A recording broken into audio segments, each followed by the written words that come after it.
Bom, boa noite a todas e todos, sejam bem-vindos aqui de novo nesse espaço, dando continuidade ao nosso ciclo de palestras do nosso PPGD. Hoje nós temos a honra aqui de receber o professor Alexandre Moraes da Rosa, que é doutor em Direito pela Universidade Federal do Paraná, professor do programa de pós-graduação em Direito da Universidade do Vale do Itajaí e juiz no Tribunal de Justiça do Estado de Santa Catarina. E para participar, né, com ele aqui da nossa conversa, temos o nosso professor Rodrigo Chemin Guimarães, doutor em Direito pela Universidade Federal do Paraná, professor do nosso programa aqui de pós-graduação em Direito na Universidade de Positivo, professor da graduação também, e procurador de Justiça do Ministério Público do Estado do Paraná. Bom, professores, muito obrigado por aceitar o convite, participar desse ciclo, participar dessa conversa. E eu passo de imediato a palavra ao professor Chemin, que vai fazer a abertura e fazer algumas proposições. Em seguida, ele mesmo vai passar a palavra para o professor Alexandre e, ao final, nós abrimos um debate aos alunos. Uma boa noite a todos. Bom, boa noite mais uma vez, então, a todos. Anderson, Alexandre, para mim é uma satisfação poder contar com a presença do Alexandre aqui entre nós, porque o Alexandre é a grande referência hoje nessa matéria, né, de inteligência artificial e direito no Brasil.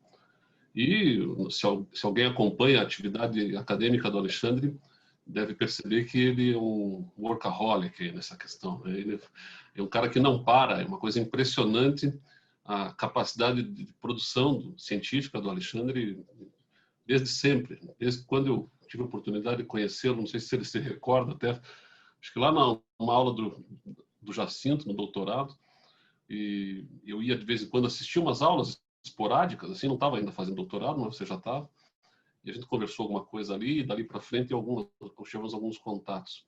Me lembro do resultado teu de trabalho lá, da bricolagem, né, da sentença, e de lá para cá o Alexandre só tem se revelado sempre inovador aí nas discussões jurídicas, nas leituras transdisciplinares, com a teoria dos jogos, agora com a inteligência artificial, e sendo uma referência, portanto, para todos nós. É uma honra, é um prazer e é uma responsabilidade falar junto com o Alexandre de um tema que ele domina mais do que ninguém, a ponto de lançar um livro agora. Até vou fazer uma propaganda para você, de graça, Alexandre. Acho que merece, né? Ensinando um robô a julgar. Não sei se conseguem ler aí na tela, que está pequenininha, né? E acho que é o primeiro livro, né? Não conheço outro em língua portuguesa, pelo menos, dentro dessa linha. E o pioneirismo se revela aí na produção acadêmica de forma bastante destacada. Então, Alexandre, seja bem-vindo aqui entre nós, no mestrado da Universidade Positivo. Que também tem uma preocupação com essas leituras transdisciplinares. Nosso mestrado faz essa ponte também com a tecnologia, com o desenvolvimento, né? E a gente também vai tentar dialogar dentro dessa linha. Como o público é bastante eclético, eu não sei exatamente qual é o nível de cada um, eu vou, aproveitando a minha fala introdutória, tentar fazer uma rápida introdução da ideia da inteligência artificial, talvez desconstruir algumas visões que muitos têm, né? Porque quando a gente fala de inteligência artificial, tem muita gente que remete automaticamente aos filmes de ficção científica, aquela ideia do robô que vai exterminar a humanidade daqui a pouco e tal. E a gente está anos-luz ainda distante dessa possibilidade, né? A gente está trabalhando com a ideia da inteligência artificial há pelo menos 70 anos, desde 1950, com Alan Turing, começa a desenvolver essa ideia. A própria expressão, né, a terminologia, a inteligência artificial é da década de 50, com John McCarthy, que constitui, e ele dá um conceito até que eu vou ler para vocês. Ele diz que a inteligência artificial é a ciência de fazer com que uma máquina tenha um comportamento tal que ela seria chamada de inteligente caso fosse realizado por um ser humano. Esse é um conceito do John McCarthy, lá de 1955, num projeto de verão que eles fizeram nos Estados Unidos para desenvolver toda a ideia da inteligência artificial. houve um certo interregno aí de desenvolvimento e agora ganhou um novo fôlego, né? Com a internet, com o avanço da tecnologia em velocidade exponencial nos últimos 20 anos, a coisa ganhou uma nova dimensão. Agora é interessante de observar uma classificação também que vem da filosofia. O John Searle, que é um filósofo, né? Ele estabelece uma diferenciação que é muito importante para a gente entender algumas coisas, os próprios limites da inteligência artificial. Ele faz uma diferenciação entre inteligência artificial forte e fraca.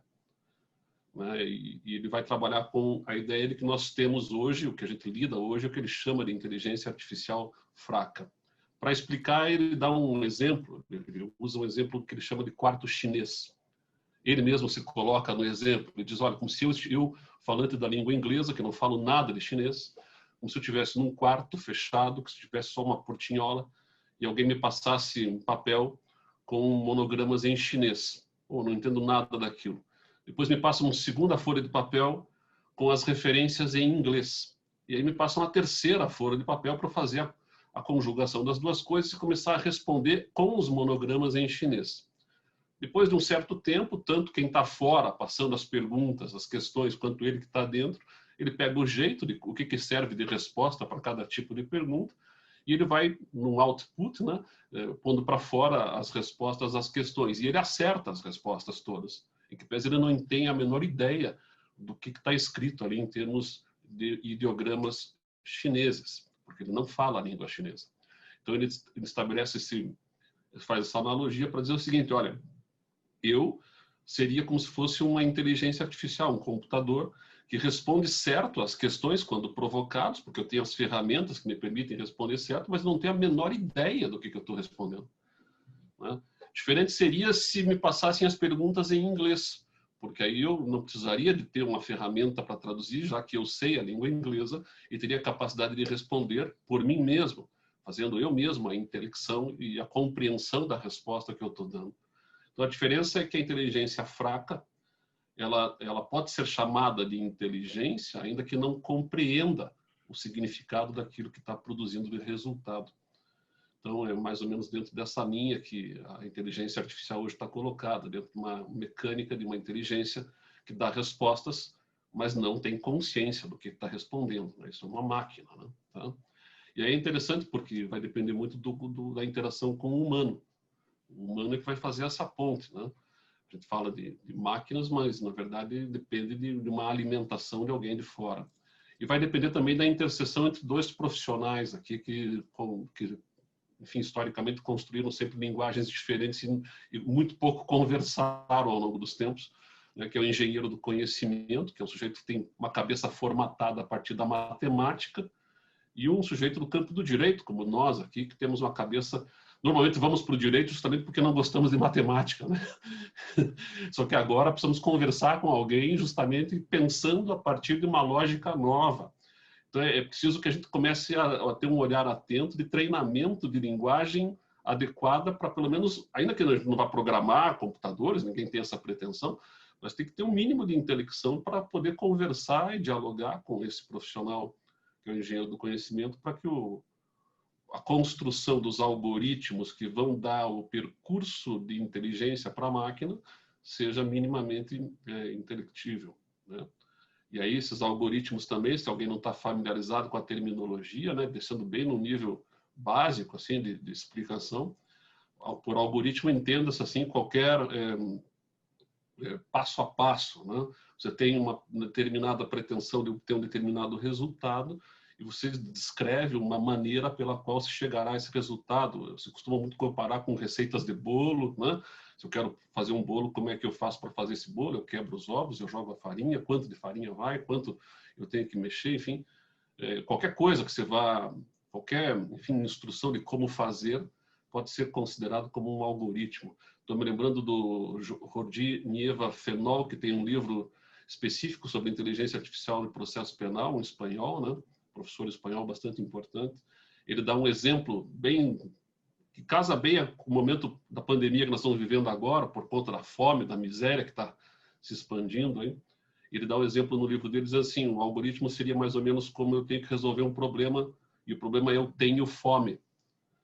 Se eu tenho fome, como é que eu posso desencadear os percursos para a solução do meu problema? Bom, primeira opção, tenho dinheiro. Se tenho dinheiro, desencadeia duas subopções, né? Se tenho fome, tenho dinheiro, bom, posso usar o dinheiro para comprar comida e me alimentar. Ou, uma subopção B, posso economizar o dinheiro, guardar o dinheiro, poupar e jejuar. Agora, se eu não tenho dinheiro, eu vou para um outro percurso, vou para um outro caminho. Se eu não tenho dinheiro, das duas, uma. Subopção A, passo fome. Subopção B, vou roubar. Vou roubar uma comida, porque passar fome eu não vou passar.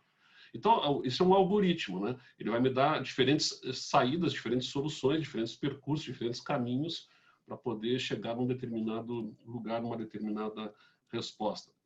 Quando você faz um diálogo do engenheiro do conhecimento com um especialista em direito penal, em processo penal, em direito em geral, você vai ter que fazer um diálogo que transforme a construção matemática das soluções algorítmicas, né, usando das ferramentas jurídicas teóricas na construção desses algoritmos. E aí nós temos um problema de partida já, que é a pluralidade de discursos que nós temos no direito. Não há uma univocidade de compreensão, né, de qual é o melhor paradigma fundante aí do direito penal, do processo penal. Você tem diferentes escolas, né? Você tem um sistema funcionalista do Jacobs, que não casa com o sistema funcionalista do Roxin, e dependendo de quem esteja alimentando ali o engenheiro do conhecimento, o resultado que você produz no final, um produto que sai ali na máquina no final, terá uma ou outra perspectiva de direcionamento. Então, acho que é importante também deixar claro e fazer aqui algumas provocações depois para o Alexandre desenvolver melhor, que na alimentação dessas máquinas, na alimentação dos programas, se deixe pelo menos transparente esse diálogo, né? E acho que é uma preocupação hoje que é global. A gente vê já a União Europeia construindo cartas éticas em torno da inteligência artificial em pontos com o direito. Você vê a OCDE, por exemplo, agora estabeleceu um primeiro documento global de orientação de princípios de como deve ser nortear a construção da inteligência artificial no mundo. E o Brasil já é signatário, o Brasil entrou como signatário, se não me falha a memória, agora, ano passado, aderindo a esse documento global. E já temos 3 ou 4 projetos de lei no Congresso Nacional inspirados nesse documento da OCDE. E ali uma das questões que é muito levada em conta é justamente a questão da transparência, deixar claro como é que isso tudo foi alimentado, porque pode ocorrer muito, dependendo de como seja alimentado, que ele seja alimentado a partir de preconceitos, de, enfim, leituras tortas que produzam resultados igualmente tortos.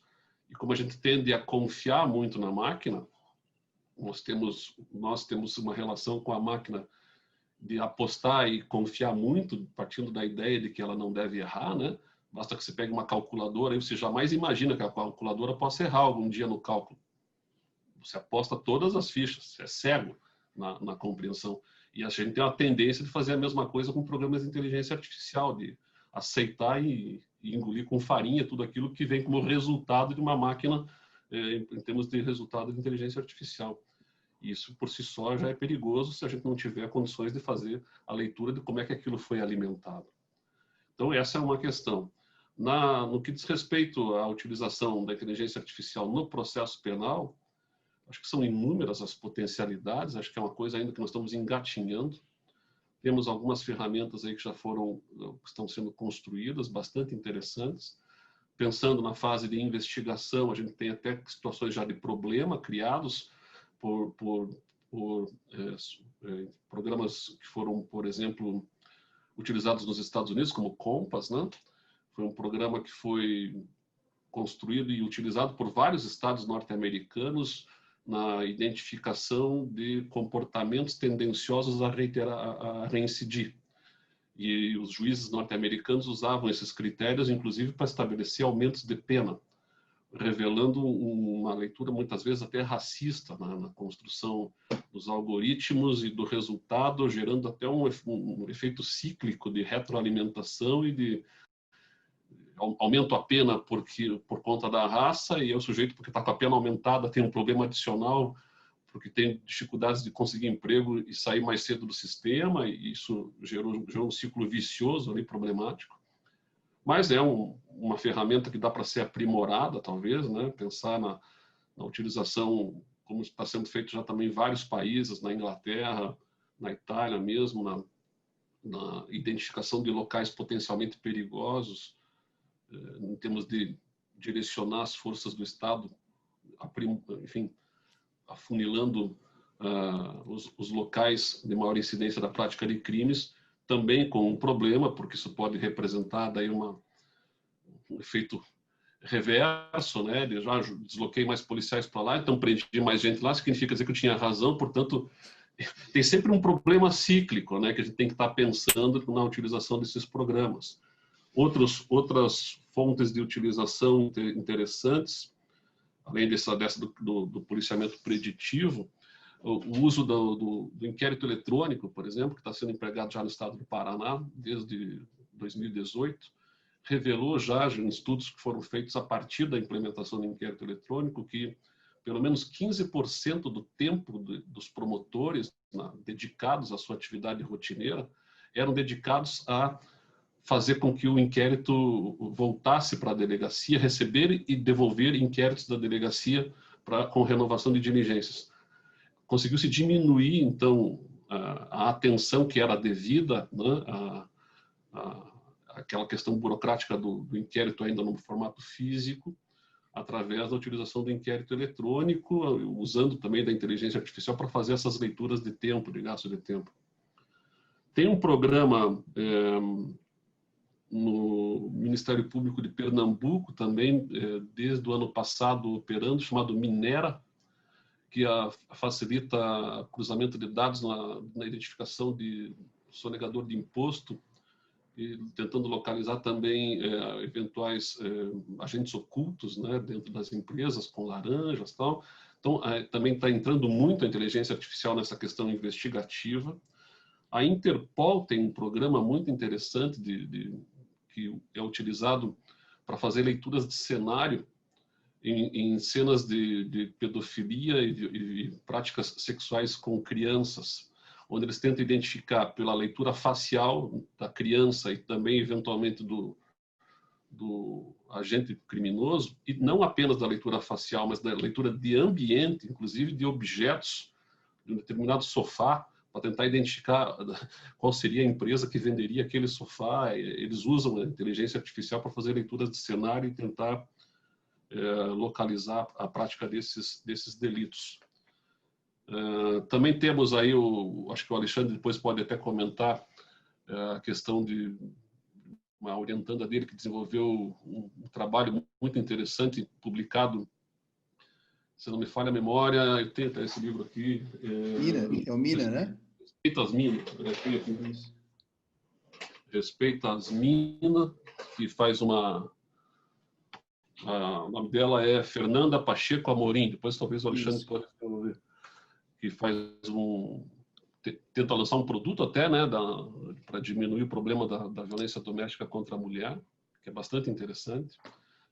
Temos também, no campo do processo, um programa muito interessante também do Ministério Público de Pernambuco. Lá eles têm um centro que está funcionando há coisa de 2 anos, mas com uma atividade bastante intensa nas pontes com startups, né, que fazem a alimentação de interesses do Ministério Público de Pernambuco. Eles têm um programa chamado Voxia, não sei se já ouviu falar, que faz a leitura, faz a tradução das falas das testemunhas gravadas em audiência. Isso é bastante importante como ferramenta operacional. A tecnologia da gravação em áudio e vídeo melhorou muito a qualidade da prova, né? Porque naquele modelo tradicional, acho que o Alexandre deve ter feito muito, eu fiz muita audiência daquela do juiz ditar, né? Se perdia muito, o juiz deturpava muitas vezes da fala. Você talvez não tenha percebido muito porque é juiz, mas a gente estava sentado ali e trabalhando com vários juízes, né? Em não raras ocasiões, fazia um resumo, ficava lá ouvindo a testemunha 1 hora e fazia um resumo em 3 minutos para o escrivão do lado, que datilografava a fala e você tinha que trabalhar com aquilo. Então, a gravação em áudio e vídeo melhorou muito, mas assim, da água para o vinho, a qualidade da prova testemunhal. Só que gerou um problema. para fazer uma alegação final, para fazer um recurso, eu tenho que ouvir de novo. Então, se eu gastei 1 hora ouvindo a testemunha, eu vou ter que gastar 1 hora reouvindo a testemunha para poder lembrar o que ela falou. Então, esse programa chamado Voxia, ele faz a degravação, ou a redução a termo, melhor dizendo, até, de toda a fala em tempo real até.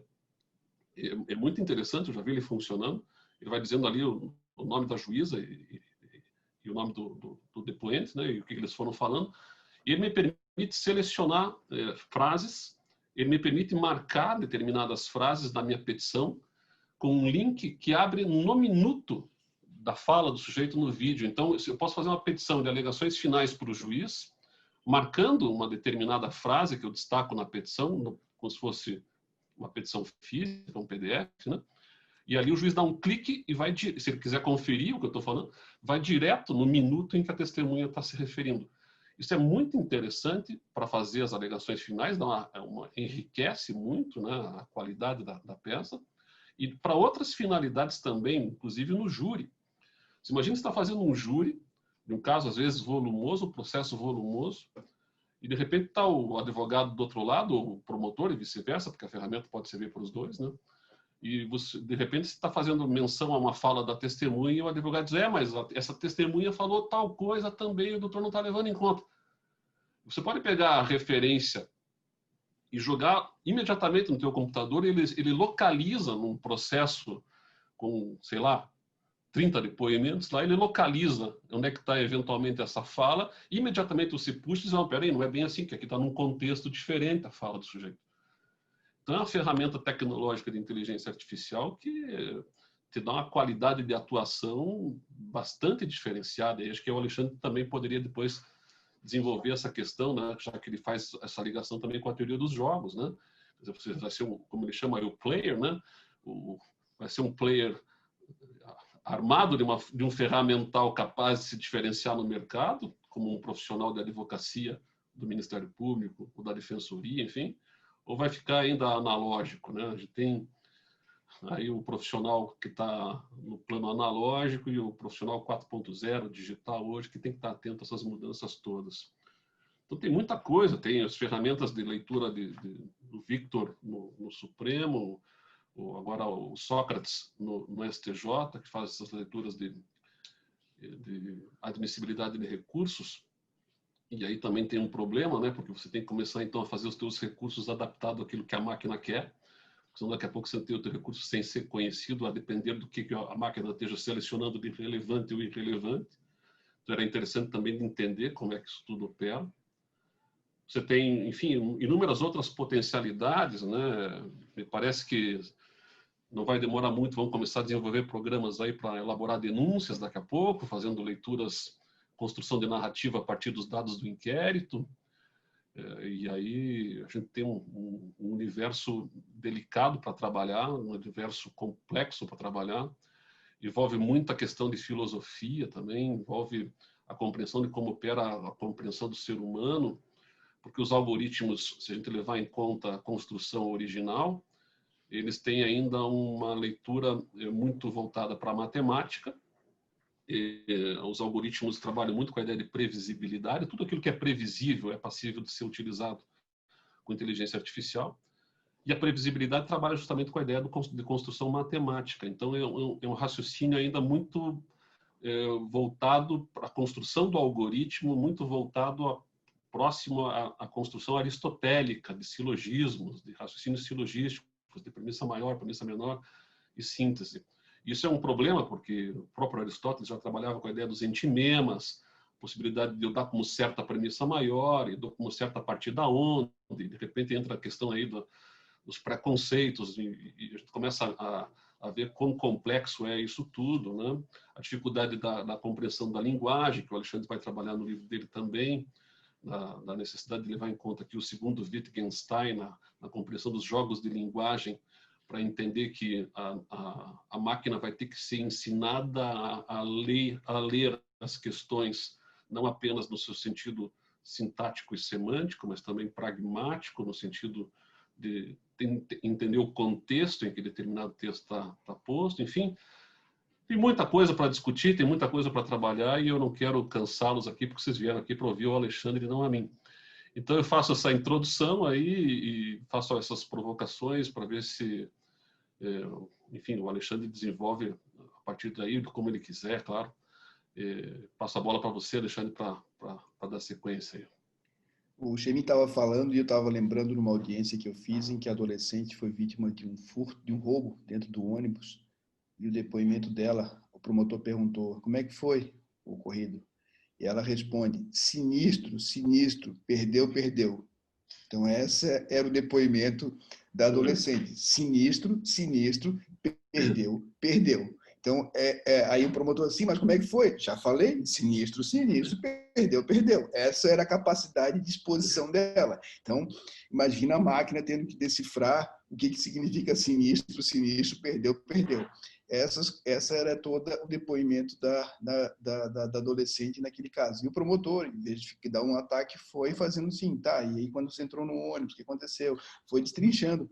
Mas a dificuldade da máquina é aquilo que o Chemin já colocou. Eu sou muito grato ao mestrado positivo por ter me convidado, ao professor Anderson, ao Rodrigo Chemin, o Anderson Santos, o Rodrigo Chemin, do qual eu sou fã há um bom tempo. Nós dialogamos naquela época.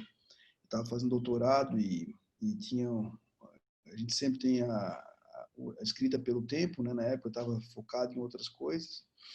Hoje em dia eu continuo pensando e o Chemin tem a minha admiração por quanto ele fez, não só pela vida acadêmica, mas fundamentalmente pela vida prática, de ser um promotor que joga limpo, que busca responsabilizar, a gente tem uma função e a função é relevante, tanto que eu sempre que posso, não só referencio, como chamo o Chemin pela admiração que eu tenho. Também tem aqui a Paula, que é a nossa colega, a Paula Bico, tem muitos colegas que estão aqui, tem o Henrique, a Eduarda, enfim. O que eu quero falar para vocês? Eu, há 3 anos, 3 anos, não, 5 anos, né, 2015, eu comecei a investigar na Univale, onde eu sou professor. A Univale é um programa de mestrado e doutorado, 6 na CAPES, em que nós iniciamos uma pivotagem, por assim dizer, como se fala em tecnologia. Nós pivotamos nosso programa para que ele pudesse ter um foco em inovação, tecnologia e IA. Naquele primeiro momento, em 2015, nós já vínhamos acompanhando o movimento americano, o movimento das grandes players de tecnologia, como havia uma invasão dessa área no direito. E nós queríamos, de alguma maneira, começar a pesquisar. Então, nós fomos aos professores da ciência da computação, lá Raimundo, César Albernaz, que já trabalhavam com questões vinculadas à tecnologia, e fomos pensar como nós podemos trazer isso para o direito.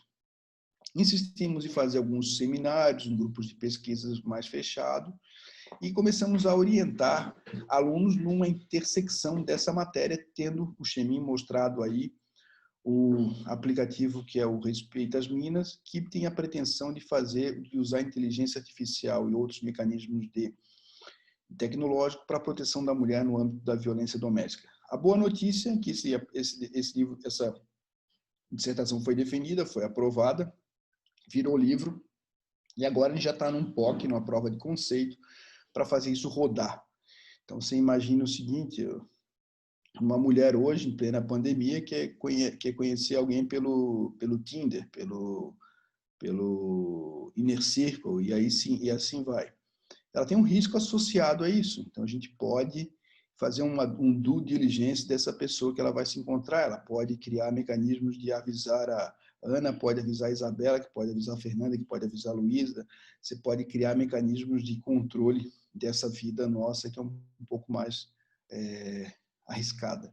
Além disso, quando se trata especificamente de violência doméstica, a gente está levando a sério aquilo que é a devida diligência, previsto na Convenção Americana, vinculada a uma devida diligência digital.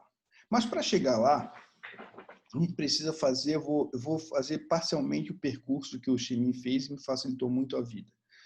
A ideia é que eu e o Daniel Boing foi me orientando na graduação, e ele chegou para mim, como muitos de vocês, como muitos alunos chegam, curiosos. Já se deram conta que a tecnologia invadiu, você precisa do seu celular para praticamente tudo, você não vai para um lugar sem colocar no Waze, sem colocar no Google Maps, você sofre daquilo que é a heurística do sistema, a heurística da máquina.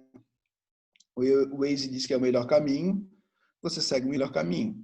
Eu já aprendi que quando eu faço no Waze e ele me dá o melhor caminho, tem um acidente, eu já sei que aquela via que ele vai me dar é boa nos primeiros minutos, depois vai congestionar, porque ele vai dizer para mim e para todo mundo que aquele é o melhor caminho. Então, daqui a pouco aquilo congestiona também. Então, logo você consegue antecipar até o problema do Waze.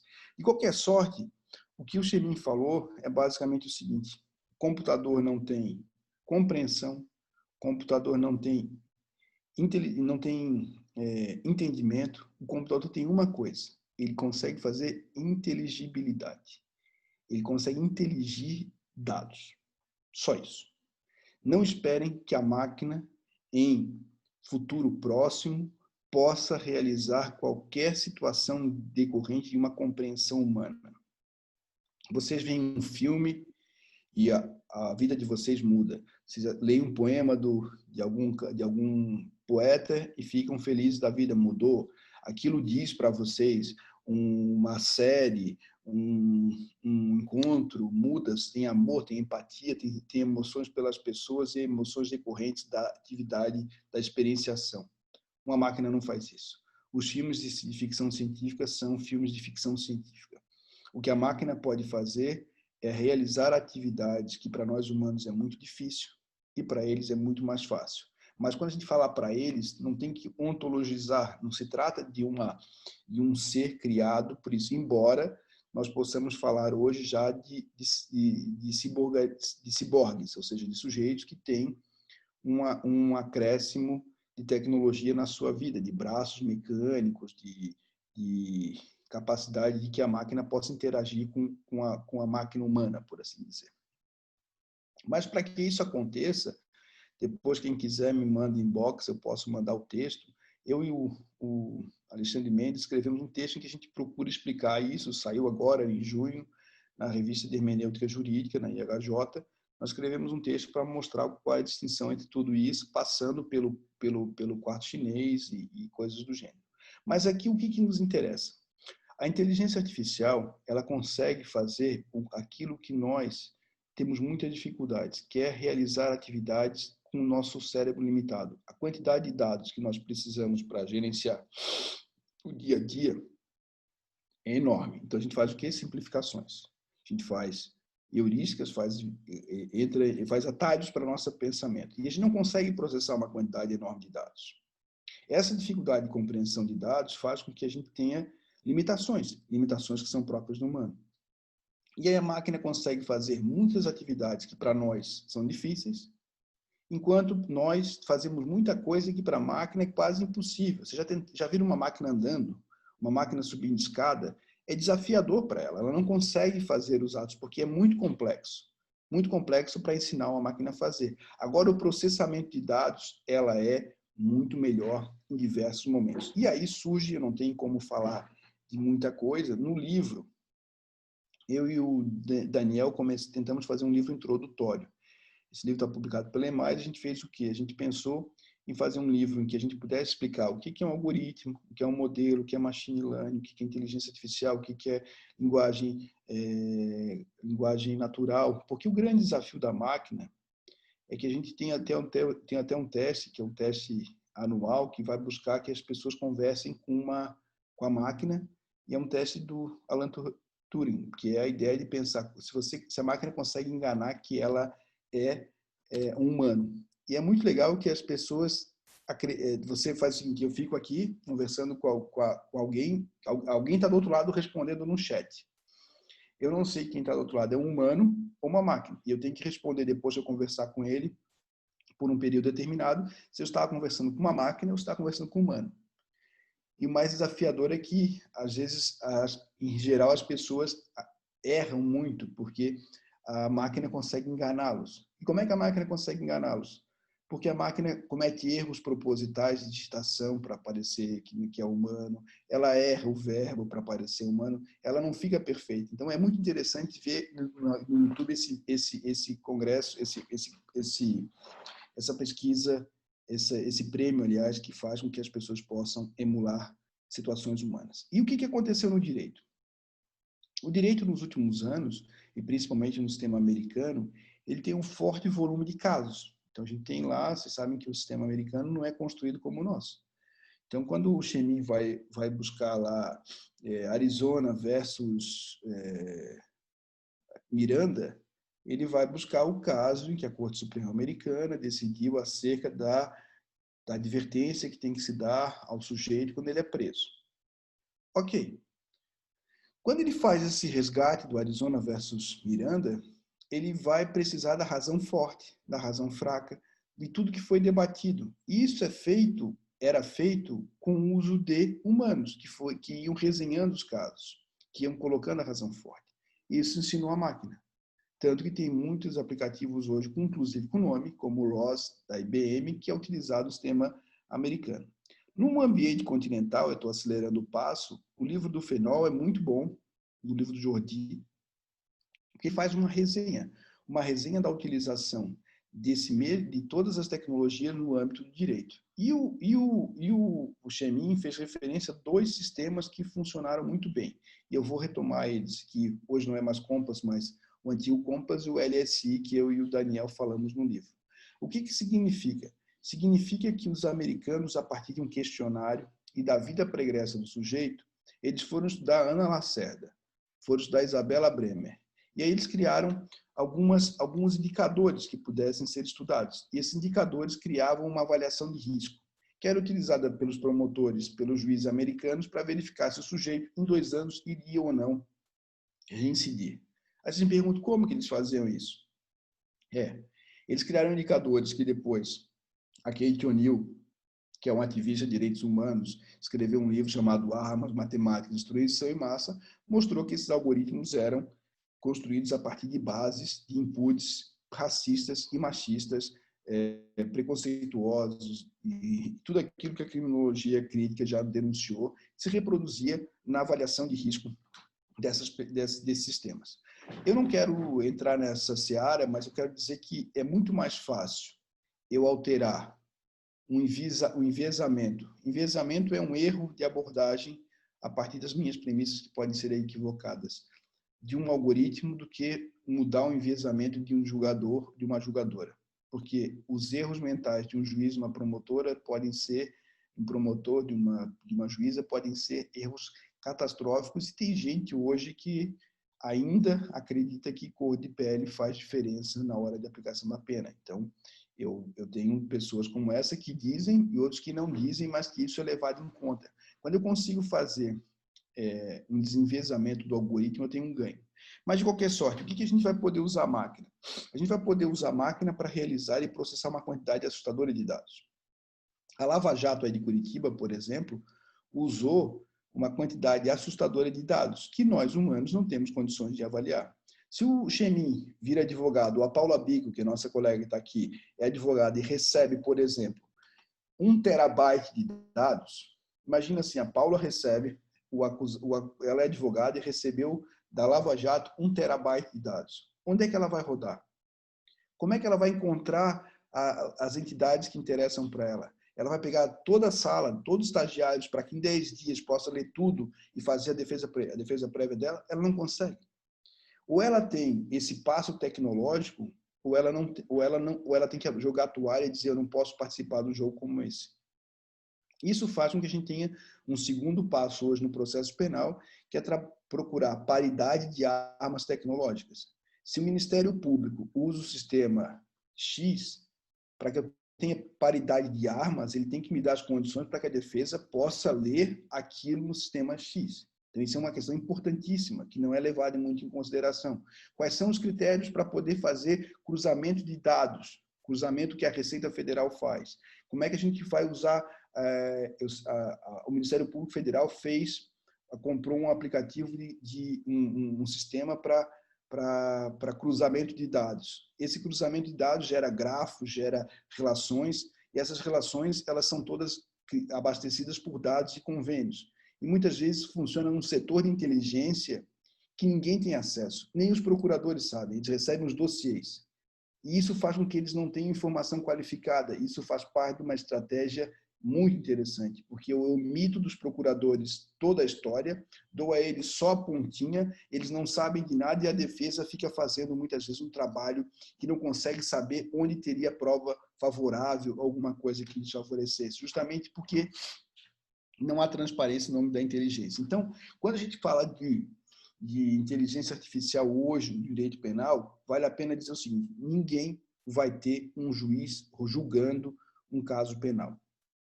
Em futuro muito remoto, a gente pode pensar em alguma coisa como essa. Atualmente, o que a gente tem é a máquina em apoio à decisão do delegado, investigador, do Ministério Público, do juiz e do advogado. E onde é que se dá esse auxílio? Esse auxílio se dá em 3 momentos distintos, a meu juízo. O primeiro deles é na preparação. Então, a preparação do processo penal por parte do Ministério Público, do delegado ou do advogado, pode se valer de uma série de produtos tecnológicos disponíveis no mercado. Desde o Vox que foi referido, até levantamentos de webcheck, levantamento de perfil do jurado, levantamento de dados em bancos de dados disponíveis, ou seja, você tem uma infinidade de possibilidades que não estão disponíveis a nós numa pesquisa no Google. Eu conto sempre a história de um amigo meu, um grande amigo, que foi acusado de um crime sexual nos Estados Unidos e foi preso. E quando ele chega para ser preso, o advogado, a família entra em contato com o advogado, os amigos dele, e o advogado chega lá onde ele está preso e diz para ele, vê o caso, conversa com eles, meus honorários custam tanto por hora, você vai me pagar por hora, dependendo de como é que evoluir, eu vou prestar as contas para vocês, vão mandar a conta. E ele faz uma segunda pergunta para o meu amigo. Pergunta qual é o orçamento para a investigação. E aí ele é advogado brasileiro, ele não entende isso. Como assim orçamento para investigação? Sim, eu preciso levantar a vida, preciso levantar dados, preciso fazer levantamento de cadeia de custódia, preciso de tudo isso. E isso não é honorário de advogado, isso é honorário técnico. Eu precisaria, ele vai e diz, eu preciso disso, daquilo, outro. E aí ele diz, muito bem, falou com a família e fez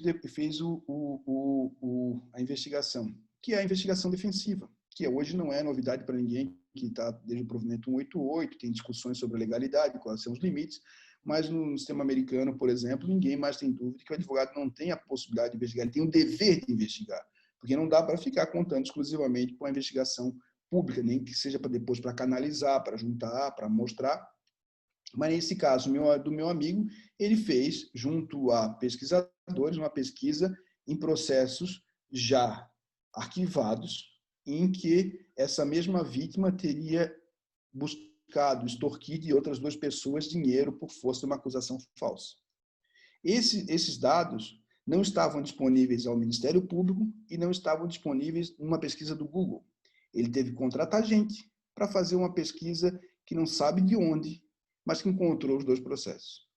Isso foi decisivo para que o Ministério Público americano tomasse mais cuidado na investigação da vítima e fosse modificar, aprofundar as investigações, e acabou que ele não foi sequer processado, porque o Ministério Público retirou as acusações. Mas isso decorreu da possibilidade de movimentação do acusado em buscar meios tecnológicos de investigação, que não estavam disponíveis em nenhuma rede pública de acesso.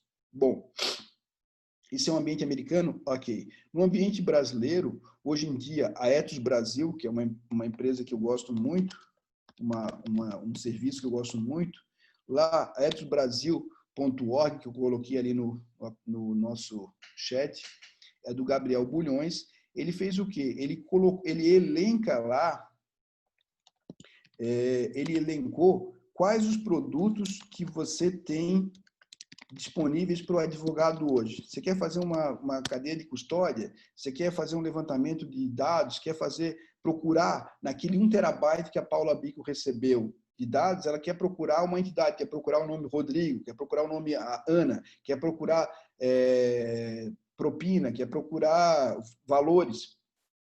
A máquina sai procurando. Eu coloquei também uma investigação privada, acho que é investigação privada, não, investigação privada, do Rodrigo, que é um advogado, Rodrigo lá de Porto Alegre, em que eles fizeram a mesma coisa. Criaram quase um marketplace do que o advogado pode hoje, ou o promotor pode buscar para fazer investigação defensiva. E aí, isso torna a possibilidade que nós usemos a máquina para essa finalidade. Eu vou compartilhar com vocês aqui muito rapidamente, não é algo que a gente tenha feito para o direito penal, embora a gente esteja trabalhando nisso. Eu quero mostrar para vocês aqui vocês estão vendo a tela aqui? Estão vendo? Então, o que é isso? Isso aqui é um modelo de predição em que nós estamos trabalhando a predição de ações que existem mesmo, de realidade, analisando o risco de decisões favoráveis e desfavoráveis. Então, a gente pega um processo, constrói os indicadores, esses indicadores a máquina vai atrás, a gente ensina onde é que ela tem que ir nos sites para crawlear os processos, separar um por um, conseguir saber o que é uma denúncia, o que é uma defesa preliminar, quem são as testemunhas, vasculhar as testemunhas, saber se a testemunha tem processo crime, saber se a testemunha já foi condenada, saber grau de credibilidade, enfim, a gente pode enriquecer os nossos casos com tudo isso.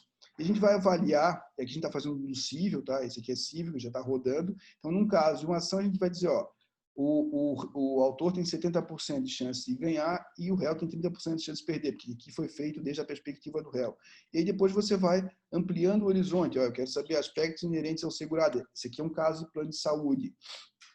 Negativa de cobertura, aspectos inerentes, tudo isso aqui visto do ponto de vista da empresa de seguro. Então, a gente vai, aspectos inerentes ao segurado, vai ampliando, baixando de nível as nossas avaliações. E é isso que a gente está fazendo hoje no que se refere à investigação criminal. A gente fez, junto na universidade, nós dividimos em 4 pesquisas, em 4 momentos. O primeiro momento de uso de tecnologia e inteligência artificial é na parte antecedente, no compliance. Então, existe toda uma lógica de compliance para a gestão, para compliance officer, para quem consome compliance, que pode fazer due diligência e assim por diante, deixar tudo isso registrado para a garantia do sujeito, já que o compliance officer hoje tem uma questão da omissão imprópria. O segundo momento, que é o momento da investigação e do acordo de não persecução penal, que nós trabalhamos juntos. E aqui, eu uso aquilo que eu pesquisei, que o Chemin falou da inteligência, da teoria dos jogos, a gente vai dizer, você vai emular o seu processo. Então, o Chemin tem lá um caso que é de fraude à licitação. Então, ele vai lá pegar a fraude à licitação, a lei, o artigo tal. Então, eu vou buscar por regressão decisões do STJ e do STF que eu já construí, para dizer o que os tribunais estão entendendo que é possível condenar ou não é condenar. Tem ali feito. Então, eu vou, depois disso, trazer a possibilidade dele já, dos julgados, do que for importante para a configuração. O que a doutrina trabalhou? Isso, aquilo, outro. O que o Tribunal do Paraná trabalhou? Ele está no Paraná, ele não está no Pará. Ele está no Paraná, então eu preciso do Paraná. Eu não preciso do Acre, eu preciso do Paraná. E eu vou construir por regressão como é que é o padrão de julgamento naqueles casos em relação ao tocante a isso. Depois eu vou construir os players. Quem são os players envolvidos? Quem é o delegado que está investigando? Quem é o promotor que está investigando? Quais são as variáveis? É gente importante? Não é gente importante? Tem investigações. Essa é uma investigação que está no centro. Tem outras investigações satélites, tem mais gente respondendo pelo mesmo crime em outras investigações. Então, eu construo uma gestão do caso que eu vou aprofundando. Então, tem mídia, não tem mídia, enfim, é uma lógica bem importante para poder trabalhar essa questão de um desenho que é o primeiro momento de uso de tecnologia com vigor, que é da preparação da investigação de um processo, que é para acusação, que é para defesa.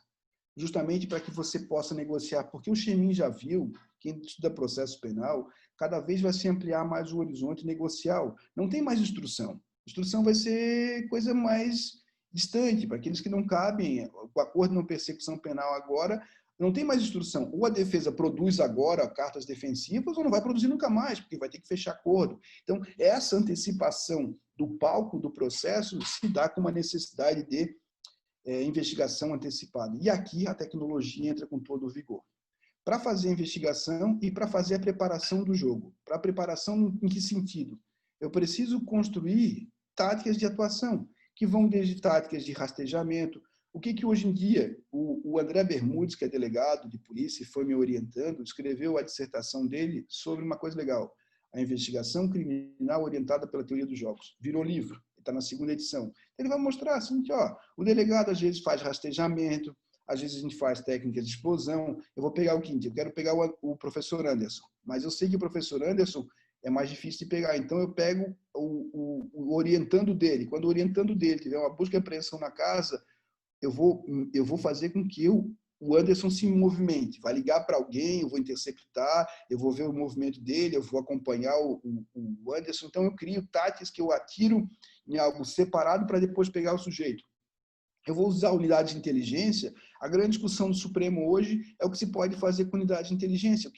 Para que serve a unidade de inteligência? A Polícia do Paraná tem unidade de inteligência, o Ministério Público tem unidade de inteligência, e lá é uma caixa preta. Eu não tenho dados, eu não tenho informação sobre o que rola lá dentro. E o que rola lá dentro significa o seguinte, um fatiamento de guerra. Eu acuso, eu não estou dizendo que isso aconteça, é possível, tá? Então, eu tenho lá uma acusação contra o Anderson e uma contra o Chenin. Se eu dividir a acusação, é mais fácil condenar os dois do que eu deixar o processo junto. Então, vale a pena tirar um da parada, porque o advogado Chenin não vai ter acesso aos dados que estão no processo contra o Anderson. E isso melhora a minha performance. Se eu conseguir saber que os dois compartilharem os dados, eu tenho êxito nisso tudo. Enfim, é um jogo muito interessante, porque ele tem uma necessidade tecnológica hoje que nós não temos a dimensão da importância. Então, quando eu falo de jogo, eu vou dizer que tem o advogado amador, que é o que nem se dá conta de que existe isso, o profissional que se dá conta, mas não tem aliás, o semi-profissional que se deu conta, mas não consegue fazer isso, o profissional que já joga, mas que não entende de tecnologia, o que o Chenin falou é importantíssimo. Porra, eu não quero que vocês saibam programar em Python. Eu não sei programar em Python, mas eu fui ler Python, quero entender Python, o que é isso? Eu quero saber o que é o OrdoVec. Como é que um algoritmo pensa? Então, aqui eu estou mostrando para vocês o que a gente está fazendo, então não é mais aquelas coisas de que vai acontecer. A gente já está fazendo isso. Isso é muito legal, porque já mostra para vocês como citar muito rapidamente, a gente já está caminhando a organizar isso para a gestão criminal. E aí, por exemplo, fica mais fácil aqui para vocês. Ô, Bruno, a gente está usando jurimetria também para fazer a regressão dos casos. Beleza, jurimetria. Saiu um livrinho novo agora sobre jurimetria, está publicado pela RT.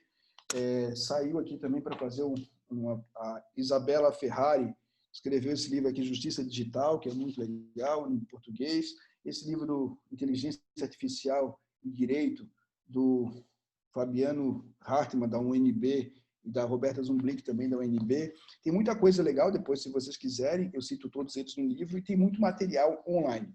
O grupo de pesquisa que eu coordeno, que é o Spin Law Lab, da Univale, a gente vai, a partir de outubro, a gente deve fazer aulas públicas para quem quiser participar, nesse beabá, assim, como faz o Chemin. O que é um algoritmo? O que é um modelo? O que é isso? O que é aquilo outro? E qual é a dificuldade maior de todos nós, pessoal? A dificuldade é entender como é que um algoritmo funciona. E aí eu vou dar um exemplo que pode ser bem fácil para todos nós. Eu e o Chemin, a gente teve dificuldade em entender como é... Eu, Chemin e o Anderson. O Anderson é mais novo do que nós dois, mas tudo bem. Como é que funciona o Spotify? Aquilo era uma dificuldade para nós. Quer dizer que todas as músicas estão ali, né? E ele nos oferece, né? Quer ouvir isso também? Então, a Paula Bícola. A Paula ouve rock. Qual rock? Ela ouve rock nacional. Então, o algoritmo ele vai poder aprender com as escolhas da Paula. A Paula nunca ouviu Wesley Safadão. O algoritmo aprende que ela não ouve o Wesley Safadão. Mas alguém, o Alexandre, pode usar o Wesley Safadão. Então, como é que a gente vai poder ensinar para o algoritmo que não ofereça para Paula o Wesley Safadão? Para fazer isso, eles usam dimensões. E fica mais fácil aprender como dimensões de geografia. É como se a Paula estivesse em Curitiba e a Luísa, que gosta de Wesley Safadão, está lá em Foz do Iguaçu. Então, elas estão muito longe do ponto de vista geográfico e o algoritmo aprende que não ofereça rock para Luiz, não ofereça Wesley para... mas a Luísa também gosta de música clássica, então ele vai aprendendo que ela gosta disso e música clássica. E ela vai oferecendo, por isso, porque a máquina vai aprendendo com as escolhas, com as decisões dela. No direito, a gente teve um erro de abordagem. Eu não consigo ensinar para um algoritmo de cima para baixo. O Alexandre José Mendes está defendendo a tese de doutorado dele, que eu estou lendo agora. Eu escrevi 2 textos com ele. Ele está defendendo pela PUC do Paraná. É um sujeito brilhante. E ele está fazendo o quê? Ele está ensinando, a proposta dele é ensinar para a máquina como decidiu o ministro Gilmar Mendes, o ministro Marco Aurélio, começando por cima. Ele não está dizendo, não está estudando os casos, ele está dizendo assim, ó, o ministro Gilmar Mendes usa a dignidade da pessoa humana de matriz kantiana. Quando ele faz isso, ele usa isso, ele usou nesses julgados. Eu queria o quê? 927. Ministro Gilmar, no próximo caso, ou você decide da mesma maneira, ou eu vou conseguir apontar que você resvalou nesse caso. Eu vou conseguir estabelecer integridade e coerência a partir de indicadores objetivos em que eu faço regressão a partir de entidades, de julgados, de todos nós. Não seria maravilhoso o Rodrigo Chemin ter uma predição em relação ao comportamento de coerência, integridade de julgadores? Hoje essa coerência e integridade ela é feita no blá, blá, blá. Não, eu vou mostrar. Ó, aqui, ó, você está decidindo. E aí a ideia do Alexandre Mendes não é fazer de cima para baixo, é construir julgado por julgado. Dá mais trabalho, mas a máquina só pode fazer isso. Eu mandei para o Chemin aí um artigo que eu escrevi com ele, com o Otacílio, em que nós pegamos as minhas decisões como juiz da infância e fomos ensinar a máquina. Olha só o que nós fizemos. Nós fomos ensinar a máquina como julgar uma ação de guarda. A ação de guarda está lá no 33 do ECA. É simplesinha. Eu vou viajar e quero deixar os meus filhos porque eu vou fazer um pós-doutorado. Eu vou ficar 1 ano fora. Deixo com a Paula. Então, eu vou no juiz da infância e digo, a Paula vai ficar responsável pelos meus filhos. Não tem contestação. Eu estou de acordo. A Paula está de acordo. As crianças estão de acordo. É um procedimento que não tem dúvida. Então, a gente ensinou a máquina. Leia a petição. É pedido de guarda? É. Referencia o artigo.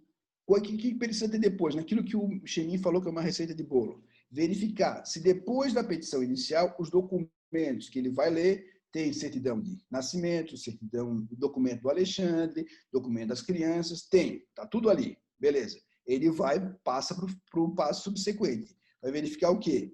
Tem parecer, estudo, alguma avaliação de serviço social? Sim. Ele vai procurar serviço social, como o nome que a gente ensinar para ele procurar. Por isso que a grande questão hoje, pessoal, é que daqui de que vocês estão assistindo, é que aquilo que o Chemin fez referência.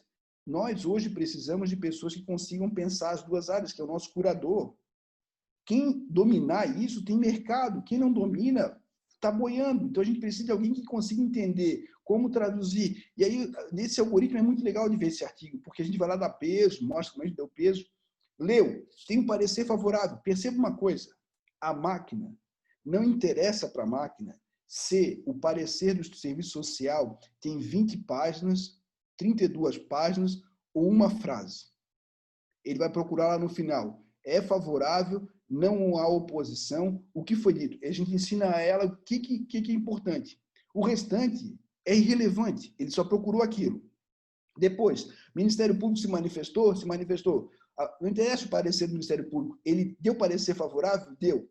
Beleza. A sentença criou os padrões que ele conferiu o checklist dele e saiu a sentença favorável. Depois de 1.308 tentativas, a máquina nunca mais errou num caso como esse. Aí você vai me dizer, sim, aí tem um robô julgando. O robô faz uma atividade que ou eu invisto 15 minutos do meu tempo, que eu poderia estar resolvendo uma questão importante, uma questão relevante, que precise do humano para julgar, ou eu vou fazer isso pelo estagiário ou pelo assessor. Então, quando eu consigo substituir uma decisão que não é uma decisão complexa, que é uma decisão simples, e aí, para usar o jargão clássico, um easy case, eu não preciso de juiz. Eu preciso de alguma máquina que eu possa ter um mecanismo de conferência, que seja robusto, que seja transparente, que é a mesma coisa que acontece hoje em vara bancária. Em vara bancária, o juiz não julga mais, é tudo STJ. Então, o que ele faz? Ele fica vendo qual é a média de juros, se é mais de 30%, se é menos de 30%, se a cédula está assinada. Isso eu consigo fazer com a máquina. Eu não preciso do humano, eu preciso do humano que tem que decidir questões realmente de direito, que tenham que decidir questões de fato. Eu não consigo fazer com que a máquina possa decidir e acompanhar, mas ela pode transcrever a audiência, ela pode fazer uma coisa que é assustadora, que já é vendida em RH. Olha só, Xemi, que coisa maluca que já tem. A IBM lançou um produto, que eu fui em São Paulo ver lá na loja, na sede deles, que ele pega, a máquina começa a filmar o Anderson. Aí filma o Anderson, e a gente faz perguntas, no mesmo estilo do detector de mentiras, do polígrafo de Baxter.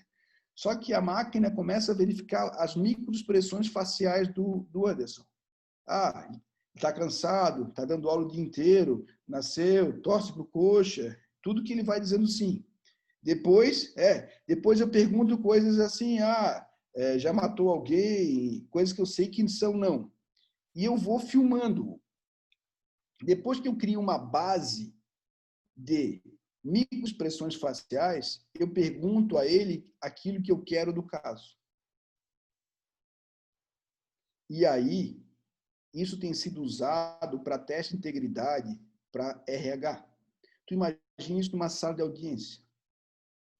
Não sei quanto tempo vai demorar, se é possível, eu não sei. Agora que isso já existe, já é usado. Então, como um promotor lá da KISS, lá da Boate do Rio Grande do Sul, quis usar o polígrafo de Baxter e o Tribunal do Rio Grande do Sul disse que não, imagina o Ministério Público daqui a pouco que quer comprar um desse para a sala de audiência. Imagina isso em caso, que não vai dar de separação, né? Tô bonita, tô gorda, tô gordo. Não, porra, isso vai dar uma explosão no mercado de separações. Mas é a externalidade negativa disso tudo, porque as mentiras fazem parte do nosso contexto do dia a dia. Então, essa é a primeira possibilidade. A utilização na investigação, a utilização na preparação e na análise de cada jogo, e a terceira, que é uma análise de risco, que hoje é amplamente utilizada, em que eu vou poder utilizar desse arsenal, inclusive Compass, inclusive o X9 da Itália, que vai poder dizer que onde tem os lugares que tem mais crime, que reproduz o modelo é quase biscoito Tostines, como fala o Lênio, né, que biscoito Tostines vende mais porque é mais fresquinho, é mais fresquinho porque vende mais. Você vira num círculo vicioso que não tem questões de enfrentamento. Mas o que hoje em dia vale a pena dar o passo é entender minimamente como funciona. E aí a gente tem que ter tolerância e reconhecer, baixar as nossas armas. Como baixar as nossas armas? Existe uma coisa que é estudada aí pelo professor Serbena na Universidade Federal do Paraná, que é muito legal, que chama-se derrotabilidade, lógica não monotônica, que é muito legal, porque isso é a lógica da inteligência artificial, ele rompe com o nosso padrão de informação, nossa maneira de pensar. E o nosso desafio no livro, bem pequeno, foi colocar, a gente pensou, vou colocar Kelsen, vou colocar Hart, vou colocar dificuldades, vou pensar os sentidos em cada contexto. Só que eu não consigo fazer isso de cima para baixo. Eu preciso construir de caso a caso. E esse é o mais difícil, porque eu vou precisar de uma quantidade assustadora de juristas, de gente que pensa os dois lados para fazer isso. A Tesla, para fazer o carro dela andar, ela tem mais de 50% dos seus funcionários ensinando a máquina a ver. Por quê? Eu preciso que ela saiba que aquilo é uma bicicleta, que é uma bicicleta andando, que é uma bicicleta parada, que é uma bicicleta azul, que é uma bicicleta verde, que é uma bicicleta amarela, que essa bicicleta está em direção para cá, essa bicicleta em V. Ou seja, eu preciso ensinar todas as possibilidades da máquina ver. A máquina vê. A máquina vê, a máquina ouve, a máquina sente cheiro, pode sentir cheiro, então tem tudo isso que a máquina vê. Se vocês estiverem no YouTube, vão lá ver coloquem lá no YouTube, eu vou colocar aqui para vocês, 9 de julho, em Microsoft. Eu gosto muito de passar esse vídeo, 9 de julho, que é o Hospital 9 de Julho, que vocês possam ver o que está se fazendo. Pinacoteca de São Paulo, Pinacoteca IBM. Então, ali mostra o que a inteligência artificial pode fazer. E para encerrar o nosso papo aqui de hoje e ir adiante para vocês. A inteligência artificial veio e chegou. Tem muita gente que é medroso, que tem medo. Esse livro aqui hoje ganhou fôlego de novo, que é A França contra os Robôs. É um livro que tem mais de 100 anos, mas que vale a pena pensar sobre essa invasão da máquina. O Chemin foi muito feliz de dizer: a gente não está aqui, ninguém vai chegar num fórum e vai ter uma máquina para julgar. Agora, eu não consigo admitir que nós estamos em 2020. A polícia de Santa Catarina faz qualquer ocorrência por tablet. Todas as ocorrências de Santa Catarina são registradas no tablet.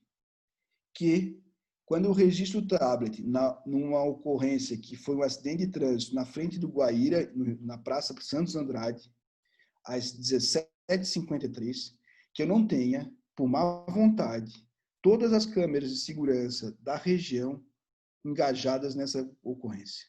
Porque ela é possível, é factível, não é caro, e não se faz por má fé. Eu não tenho outra palavra. É má fé. Não é falta de possibilidade tecnológica. Então, a pergunta que a gente vai ter que fazer logo, que é o que o Pepe lá em Minas Gerais faz, que o Dierli Nunes também faz, é: o que não está nos autos não está no mundo, ou o que não está na rede não está nos autos. Se eu colocar Rodrigo Chemin, tudo puxa? Qual é o limite disso? Ele tem direito ao esquecimento? Eu vou poder trabalhar os últimos 5 anos? Eu vou trabalhar todas as questões vinculadas a ele? Em que caso? Violência doméstica, trazer o histórico dele para o processo? Enfim, eu preciso discutir uma série de questões que hoje em dia não são ditas. Ano passado, em Nova York, teve um congresso muito legal, um congresso de uso da tecnologia no direito. E ninguém, nenhum dos palestrantes, nenhuma das mesas é o Watson. Aí tu pode botar ali, André Lise, põe o Watson RH, Recursos Humanos, entrevista de RH. Você encontra material sobre isso. Mas depois, se quiser, me escreve lá no Instagram que eu te mando. E aí, a grande questão é que quando eu vou para uma mesa de juiz e que o cara é contra a inteligência artificial, eu não perco mais meu tempo, porque esse é um sujeito que vai ser tragado pela invasão. O que eu quero discutir, assim, quando, onde, em que limites, qual a possibilidade. Eu já não discuto mais a inteligência artificial em apoio à decisão humana. Isso é coisa superada. Eu quero dizer, tem centralidade humana, quais são os limites éticos, eu posso atuariar os algoritmos, eu posso construir o algoritmo, eu tenho que saber como é que o Victor repensa para poder limitar o acesso ao Supremo Tribunal Federal em relação a recursos extraordinários, tem que conhecer o Sócrates para saber como é que ele limita o acesso a recursos especiais no STJ, eu tenho que saber como é que ele faz vasculhamento de dados, tem que ter integridade sobre isso. Essas que são as nossas discussões atuais. Eu não perco mais o meu tempo. Quem é contrário? Quem é contrário eu respeito, beleza, vamos adiante, tu é coxa, eu sou Atlético Paranaense, eu não vou discutir futebol contigo, tu continua na tua adolescência que é contra a tecnologia. Sabe por que isso é tão desesperador, pessoal? Porque eu conheço escritórios hoje de advocacia que operam com isso em alto grau. E esses caras não contam para ninguém. Porque hoje, eles fazem o quê? Fazem uma advocacia que, assim, é sanção, o cara vem com um cavalo de Troia tecnológico dentro do processo, que acontece com membros do Ministério Público, acontece com membros da polícia, porque hoje Santa Catarina, por exemplo, tem um sistema, se eu colocar num boletim de ocorrência, em São Miguel do Oeste, Rodrigo Chemin, e eu tiver como delegado uma investigação com Rodrigo Chemin, aquilo é me informado que tem um boletim de ocorrência contra Rodrigo Chemin lá em São Miguel do Oeste. Só que isso é utilizado, na lógica, muitas vezes, a favor da investigação e não a favor da acusação e não a favor da defesa. Eu tenho que informar a defesa também que teve a ocorrência do boletim teve um boletim de ocorrência informado na minha investigação em São Miguel do Oeste, eu tenho esse dever de integridade, eu preciso construir tudo isso que hoje nós não temos, que é o uso da tecnologia de maneira adequada para ambos os lados. E aí, para terminar mesmo, nós propusemos 3 modelos de atuação da tecnologia, que é o robô classificador, que ele pode buscar informações de vocês, eles podem buscar pesquisar jurisprudência, julgados, doutrina, a gente faz isso hoje. O segundo é um robô relator, que pode fazer denúncia, faz artigo. Tem artigos acadêmicos, tem site hoje que você faz um artigo acadêmico em inglês, você manda 10 artigos que você gostou de inteligência artificial para ele, 10 links. Diz, eu quero um artigo sobre inteligência artificial. Ele pega, vai construindo, faz um artigo diferente, muda as palavras e entrega para você um artigo que faz sentido, que é estruturalmente introdução, desenvolvimento e conclusão, referência biográfica, e passa como um artigo, daqueles artigos acadêmicos, né, que a gente agora é obrigado a produzir 10 mil artigos por mês, a gente faz lá assim, a inteligência artificial, então a gente vai narrando a mesma coisa. Isso a máquina faz, entrega e fica bonitinho. Essa é a ideia que a gente faz, por exemplo, para uso de matéria repetitiva, que o juiz possa fazer. E quando se trata de matéria realmente repetitiva, qual é a diferença do Chemin? Ele tem lá 10 processos em que o caso é sonegação de tributos. É crime, não é crime. Tem o processo administrativo que verificou que o sujeito não recolheu o crime, que fraudou nota fiscal, que fez nota calçada, que fez o escambau. Aquilo já está dito.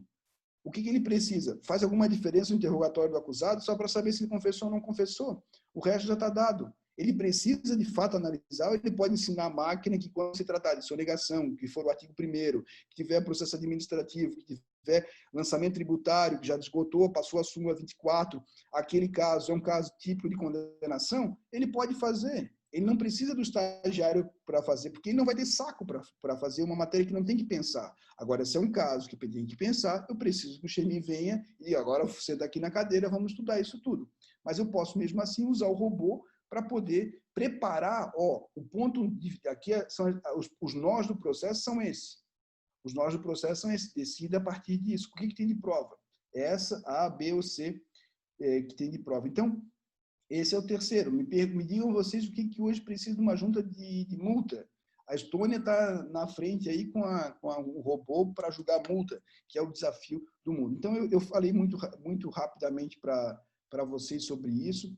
Eu sei que eu tenho aula às 8h30, eu acabei falando demais também, mas o meu grande salto aqui de poder vir com vocês é mostrar para o Chemin que a Luísa, o Eduardo, a Aline, todo mundo que está nessa sala, a Helena, Caroline, Humberto, todos aqui que eu agradeço por estarem aqui, todos vocês têm muito tempo na vida no direito.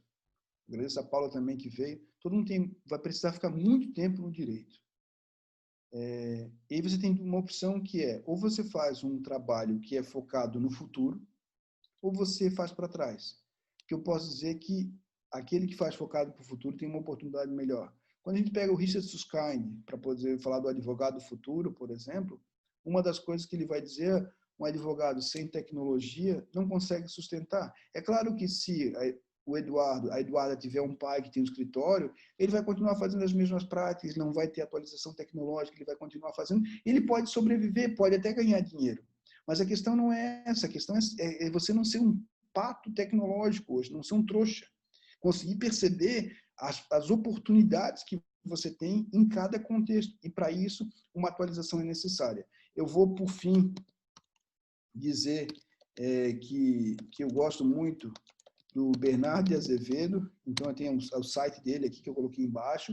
Eu e o Bernardo estamos lançando agora um podcast que será Foucault tem razão, o mundo não é mais nem... Eu acho que nem Foucault tem razão, assim, Deleuze tem razão. Deleuze, depois de Foucault, escreveu que o mundo era um mundo totalmente controlado, não se trata mais de punir, nem disciplinar, mas sim de controlar. Então, assim, você vai ter os indesejáveis, vão ficar nos lugares indesejáveis. Tem reconhecimento facial, ele não entra, e não entra mesmo. Vai ter score de cidadania, como já tem no mundo. Então, a discussão, eu quero saber como a gente pode limitar essa bomba tecnológica, como fala a Kate O'Neill. E aí, eu e o Bernardo Azevedo estamos fazendo um podcast que começa daqui a um mês, chama-se Law Driver, que a ideia é o seguinte, a gente vai falar de cada aplicativo. Então, a gente vai dizer assim, eu quero um aplicativo para transcrição de depoimento. A gente vai testar todos que tem no mercado e vai dizer, esse é bom por isso, aquilo outro, aquele é bom. Então, a gente está fazendo um podcast para ajudar todo mundo que tem nessa opacidade tecnológica, eu quero fazer um print da minha tela. Print não vale, não adianta tirar um print no teu celular que não vai valer judicialmente. Só se a outra parte tiver aceitar, mas se ele impugnar, você sabe que não vale. Então, como é que eu faço a extração de dados da internet de maneira segura? A gente está fazendo isso. Pode usar o My Document, pode usar o Verifact. Como é que você entra na página? Como é que você faz para ter integridade documental? Então, a nossa ideia do podcast é muito mais para dizer, eu preciso fazer levantamento de Big Data. Quem são as empresas de Big Data? O que elas oferecem? Qual é o custo? Fazer com que a gente possa ter essa alfabetização tecnológica para o nosso dia a dia, as nossas atividades. E aí, cada um de vocês que tem uma dissertação, um TCC para fazer, é fazer um TCC. Como extrair documentos válidos da internet? Nos casos de pornografia da vingança. Ponto. Fez um baita de um primeiro capítulo sobre pornografia da vingança, questão da prova. Como é que prova? Aí vai testar os aplicativos que tem e você consegue fazer uma dissertação, um TCC que posiciona você no mercado tecnológico, você pensando para frente. Então, é nesse fim que eu acredito que é o desafio de vocês é poder fazer isso. E mais, por fim, tem toda a questão de cyber security, que é bem legal. A gente tem um convênio com o Perugia, né? E a gente está trabalhando isso e é muito ingênuo vocês acharem que tem segurança tecnológica com os celulares de vocês, com Wi-Fi público e coisas do gênero, porque a gente já mostrou em sala de aula que pode invadir qualquer coisa, invadir muita coisa. Aliás, hoje o TRT de uma Câmara teve a sua audiência pública de julgamento invadida por um hacker que brinca, e eles vão brincar cada vez mais, porque os nossos modelos de segurança não são ruins, eles são risíveis. E aí é perigoso para todo mundo. Então, essa alfabetização tecnológica é de grande importância. Obrigado a todo mundo que ficou até o final, obrigado, Jardel, obrigado, Anderson, obrigado, Ricardo. A palavra é toda de volta aí.